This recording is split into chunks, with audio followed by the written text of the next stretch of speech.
Olá pessoal, eu me chamo Luana, sou acadêmica do curso de Biologia aqui da Universidade do Estado do Amazonas.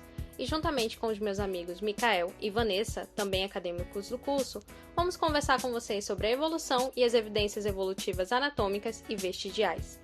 Se você viu o título do nosso vídeo, deve estar se perguntando o que a nadadeira de uma baleia tem em comum com o braço humano. Bom, antes de falarmos sobre isso, precisamos entender um pouco mais como surgiu essa ideia de evolução. Muitos estudiosos buscaram entender e explicar como a variedade de seres vivos que conhecemos hoje, tais como as bactérias, fungos, plantas e os animais, incluindo nós, os seres humanos, surgiram e foram se modificando ao longo dos anos. Um desses estudiosos foi Charles Darwin, que propôs a teoria da evolução. Apesar de Darwin ser muito associado à fala de que o homem veio do macaco, ele nunca disse isso. Com base em seus estudos, Darwin chegou à conclusão de que todas as formas de vida se desenvolveram a partir de um ancestral comum. Esse ancestral foi sofrendo modificações ao longo dos anos e dando origem a diferentes organismos em diferentes vertentes, ou seja, diferentes espécies que conhecemos hoje. Então, pela teoria da evolução de Darwin, nós e os macacos teríamos um ancestral comum, e não essa ideia errônea de que teríamos evoluído em linha reta a partir dos macacos. E essa teoria da evolução, ela é válida? Sim, a teoria da evolução é muito bem sustentada e embasada por evidências evolutivas. Veremos agora duas delas, as evidências anatômicas com o Mikael e as evidências vestigiais com a Vanessa. Olá, dando continuidade, vamos falar sobre algumas estruturas anatômicas e diferentes espécies que nos auxiliam a compreender o modelo evolucionista. Mas antes disso, precisamos entender o que são estruturas homólogas. E bom, estruturas homólogas são regiões da anatomia de diferentes seres que desempenham ou não a mesma função, porém eles apresentam a mesma origem embrionária. Na imagem ao lado temos um braço de um humano, a pata de um cachorro, a asa de um pássaro e as nadadeiras de uma baleia. De acordo com as cores, já conseguimos observar algumas semelhanças na sua estrutura óssea. E já quanto à sua função, temos que a nadadeira das baleias são utilizadas para nadar, as patas de um cachorro são para locomoção, os braços de um humano são capazes de realizar diversas ações e, por fim, a asa do pássaro é para o voo.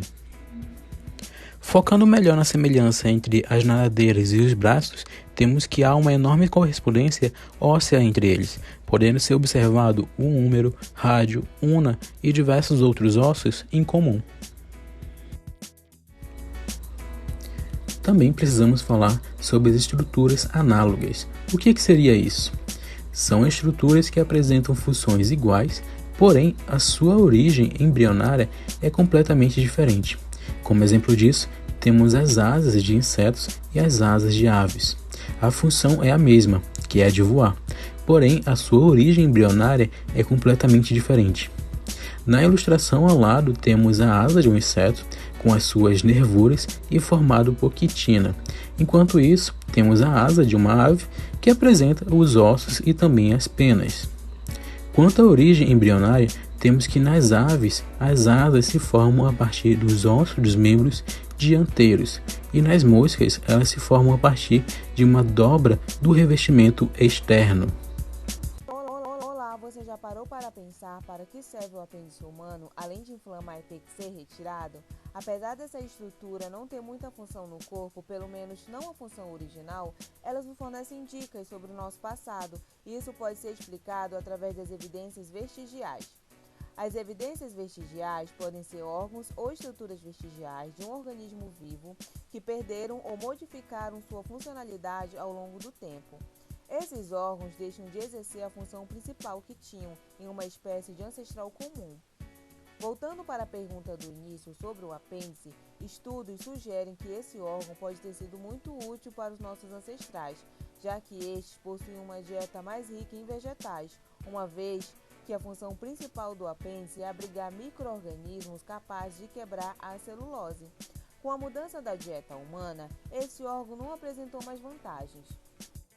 E hoje é encontrado apenas como uma estrutura vestigial. Porém, apesar de não exercer mais a sua função principal, o apêndice fabrica e serve como depósito de bactérias que auxiliam na digestão. Além disso, também apresenta um conglomerado de células linfóides que produzem anticorpos e ajudam na defesa do organismo. Todos esses assuntos mencionados corroboram para a teoria da evolução, uma vez que essa teoria afirma que os organismos sofreram modificações desde o seu surgimento no planeta até os dias atuais. Apesar de sermos muitas espécies com muitas diferenças, todos nós somos ligados pelo nosso passado e ainda há muito o que se descobrir. Espero que tenham gostado, pessoal, e até a próxima!